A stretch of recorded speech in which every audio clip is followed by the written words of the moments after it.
Hello friends, welcome to knowledge origin. आप सभी का नॉलेज ओरिजिन के यूट्यूब चैनल पर बहुत बहुत स्वागत है। I hope you are doing well in life और आप सभी की हेल्थ और आप सभी की स्टडीज़ बहुत अच्छी चल रही होंगी। सो फ्रेंड्स, जैसा कि आप सभी को पता है, इस चैनल पे हमने उत्तराखंड पुलिस का जो एसआई प्लस कांस्टेबल का जो रिटन एग्जामिनेशन है उससे रिलेटेड वीडियोज़ की एक सीरीज़ आपको प्रोवाइड करी है। आई होप आपको ये सीरीज़ बहुत पसंद आ रही होगी।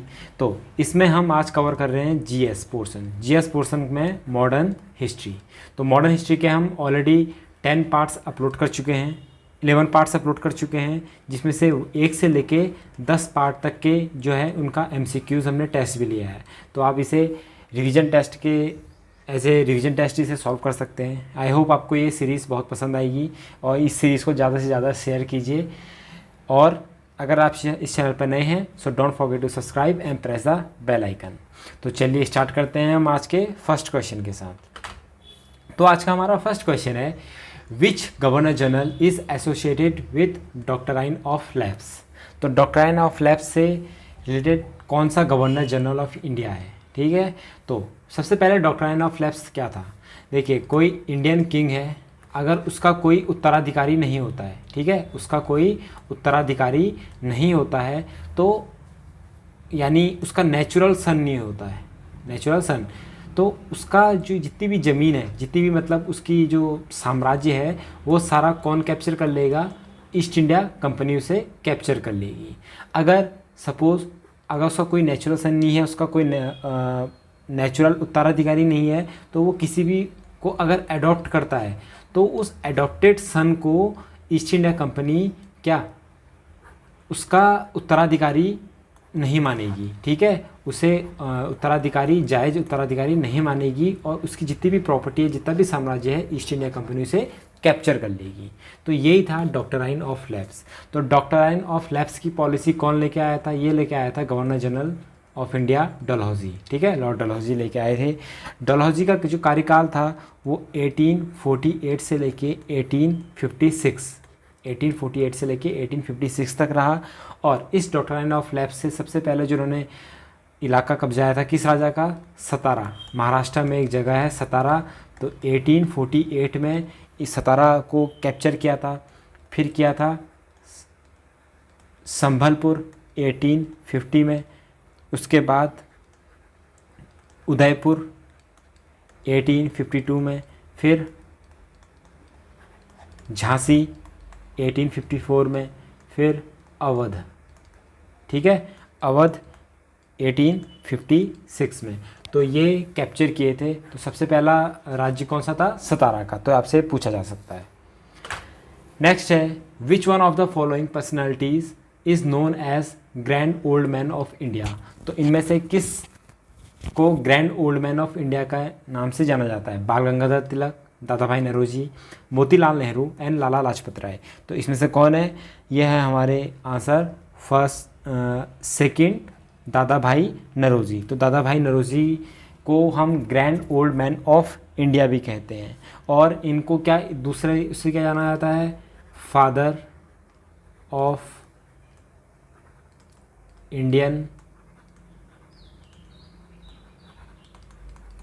Nationalism, father of Indian nationalism के नाम से भी इनको जाना जाता है, ठीक है। और ये दादा भाई नौरोजी ने ही 1906 में फर्स्ट टाइम स्वराज्य कॉइन को, मतलब इस शब्द को लोगों को बताया था कि हमें जो लड़ाई लड़नी है वो स्वराज्य के लिए लड़नी है, यानी सेल्फ गवर्नमेंट के लिए लड़नी है, ठीक है। तो दादा भाई नौरोजी ने ही सबसे पहले इसके बारे में बताया था।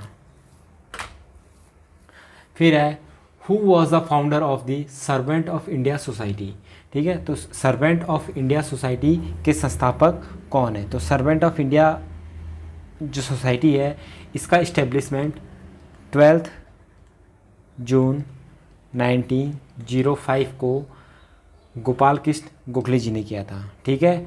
गोपाल कृष्ण गोखले जी ने 12 जून 1905 को सर्वेंट ऑफ इंडियन सोसाइटी का सर्वेंट ऑफ इंडिया सोसाइटी का इस्टेब्लिशमेंट किया था। और इसे बनाने के लिए इन्होंने एक सोसाइटी को छोड़ा था, ये था डेक्कन एजुकेशन सोसाइटी, ठीक है। ये पहले इस सोसाइटी में ज्वाइन थे, तो डेक्कन एजुकेशन सोसाइटी को इन्होंने छोड़ा और 12 जून 1905 को इन्होंने सर्वेंट ऑफ इंडिया सोसाइटी का इस्टेब्लिशमेंट किया जीके गोखले ने, ठीक है, गोपाल कृष्ण गोखले। नेक्स्ट है Mahatma Gandhi was profoundly influenced by the writing of. तो महात्मा गांधी जी किस व्यक्ति की जो राइटिंग स्किल्स थे उनसे बहुत ज़्यादा प्रभावित थे? ये थे रशियन ऑथर, ठीक है, Russian author Leo Tolstoy. Russian author Leo Tolstoy, ये महात्मा गांधी जी इनकी राइटिंग स्किल्स थी उनसे बहुत ज़्यादा प्रभावित थे। हमारा आज का लास्ट क्वेश्चन है who was the first English president of Indian national Congress. तो इंडियन नेशनल कांग्रेस का फर्स्ट इंग्लिश प्रेसिडेंट कौन था? तो इससे पहले मैं आपको आईएनसी के बारे में बता दूं कि आईएनसी के बारे में थोड़ा सा बेसिक। आईएनसी जिसे हम इंडियन नेशनल कांग्रेस, ठीक है, इंडियन नेशनल कांग्रेस बोलते हैं, इसका इस्टेब्लिशमेंट किया था 1885 में, ठीक है। और इसके फादर कौन कहा जाता है? ये कहा जाता है एलन ऑक्टेवियन ह्यूम, ठीक है, AO ह्यूम। इसे father of Indian national Congress यानी आईएनसी की उपाधि दी गई है। 1885 में इन्होंने आईएनसी का इस्टेब्लिशमेंट किया था और इस टाइम पे वाइसरॉय कौन थे? डफरिन, ठीक है, वाइसरॉय कौन थे? डफरिन। और डफरिन ने आईएनसी को क्या कहा था? माइक्रोस्कोपिक माइनॉरिटी, ठीक है, माइक्रोस्कोपिक माइनॉरिटी कहा था। तो आपसे पूछा जा सकता है किस वाइसरॉय ने आईएनसी को माइक्रोस्कोपिक माइनॉरिटी बोला था? डफरिन ने। और आईएनसी के इस्टेब्लिशमेंट कब हुआ था? 1885 में। और किसने किया था? AO Hume, Allan Octavian Hume. अब मैं आपको बता दूं जो इसका फर्स्ट सेशन हुआ था, ठीक है, फर्स्ट सेशन 1885 में कहाँ हुआ था? ये हुआ था बॉम्बे में।